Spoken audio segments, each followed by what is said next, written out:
Le jour que la route coupe, qui s'est déjà arrivé ici, ça prend 2 jours puis il ne reste plus rien dans les épiceries. Là. 2 jours.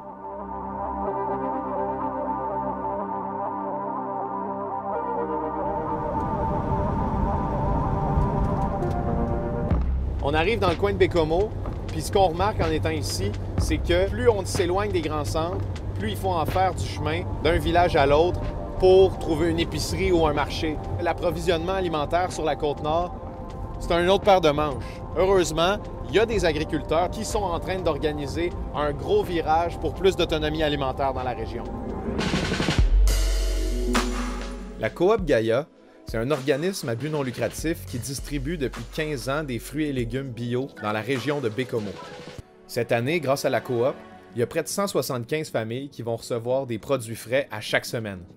C'est pour ça qu'on a des projets d'agrandissement, des projets de développement de la ferme. C'est pour être capable de nourrir 200, 250 familles. On n'est pas très différent des autres fermes au Québec, en fait. La seule chose, c'est la manière de les cultiver qui vont changer un peu parce qu'on doit s'adapter aux températures puis au climat un peu plus nordique qu'on retrouve sur la Côte-Nord. La Côte-Nord, ça se trouve dans une zone climatique qui est beaucoup plus nordique que Montréal et Québec, ce qui fait que les étés sont plus froids et les hivers beaucoup plus longs que la normale.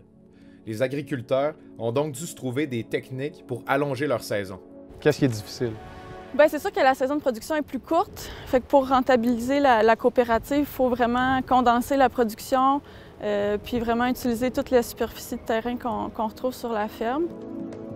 C'est sûr que tout le mois de juin, les champs sont entièrement recouverts de couverture flottante pour garder vraiment la chaleur au sol puis permettre aux légumes de pousser un peu plus rapidement. De cultiver localement, c'est d'offrir la même chance aux gens de la Côte-Nord que ceux qui habitent à Montréal, de pouvoir consommer local puis de connaître le producteur. Tu sais, c'est tellement le fun. Je veux vivre ici puis j'ai envie de le vivre. Puis je vois pas pourquoi, à cause de mon métier, je devrais aller ailleurs. S'il y a de la place ici, il y a de la terre, il y a tout ce qu'il faut pour que les légumes poussent. Il manque juste un peu de c'est ça, de jus de bras. Pour Steve Berthiaume, ça a été un défi de se lancer en agriculture. Et ça, c'est principalement parce que les investisseurs doutent que ce soit rentable de cultiver sur la Côte-Nord. Après 4 ans à occuper 2 emplois en même temps, Steve est sur le point de faire du profit avec sa ferme. Mais ça, c'est une vieille ferme quand même. Ouais, c'est vraiment des vieux bâtiments. Puis toi, tu as racheté ça, ça veut dire qu'avant, il y a un agriculteur qui a abandonné, si on veut? C'est ça, exactement. Dans le temps de la colonisation, il y a eu beaucoup d'agriculture. À la naissance de la Côte-Nord. Puis, de plus en plus, bon, avec les gros barrages, les alumineries qui se sont installées, puis les grosses usines de transformation du bois d'œuvre, bien, les gens ont délaissé l'agriculture pour s'en aller travailler dans les usines. Les défis sont pas tant pratiques sur le terrain. C'est vraiment au démarrage du projet qui n'est pas évident, la recherche de financement. Qui est très difficile. Parce qu'ils ne croient pas que c'est possible, finalement? Oui, c'est ça. Il y a des sceptiques là, qui disent « Ah non, telle affaire, ça ne poussera jamais. » Par exemple, le houblon, on s'est fait dire par autant des agronomes qui travaillaient ici pour les ministères que, par exemple, d'autres organismes comme la financière agricole qui disent « Ah non, ça ne marchera pas. » Vu que c'est des premières, bien là, ils sont plus réticents là, à nous accompagner là-dedans. Puis ça, c'est des poules pondeuses. C'est ça, exactement. Tu ne pourrais pas les abattre pour faire de la viande avec ça? Non, c'est vraiment la peau et les os, ça. Là. En dessous des plumes, là, ils ont l'air grosses comme ça. Là. Puis ce serait-tu profitable d'en avoir sur la Côte-Nord des poulets de chair? Pas pour l'instant. Pour l'instant, on n'a aucun abattoir de proximité. Il faudrait que je prenne mes poulets, que je les amène à Québec, dans le coin de Québec, les faire abattre, puis y revenir. Ça, avec mes poulets ou les vendre. Donc, il faudrait que je vende mon poulet 40$. La proximité ici, c'est le nerf de la guerre. Ce l'est d'abord pour les agriculteurs, parce qu'ils doivent se rendre jusque dans les grands centres pour se procurer de la machinerie ou des fertilisants, par exemple. Mais ce l'est aussi pour monsieur, madame, tout le monde, parce que la nourriture qu'on retrouve dans les épiceries a fait des milliers de kilomètres de route de plus, avec tous les obstacles que ça peut impliquer sur la Côte-Nord.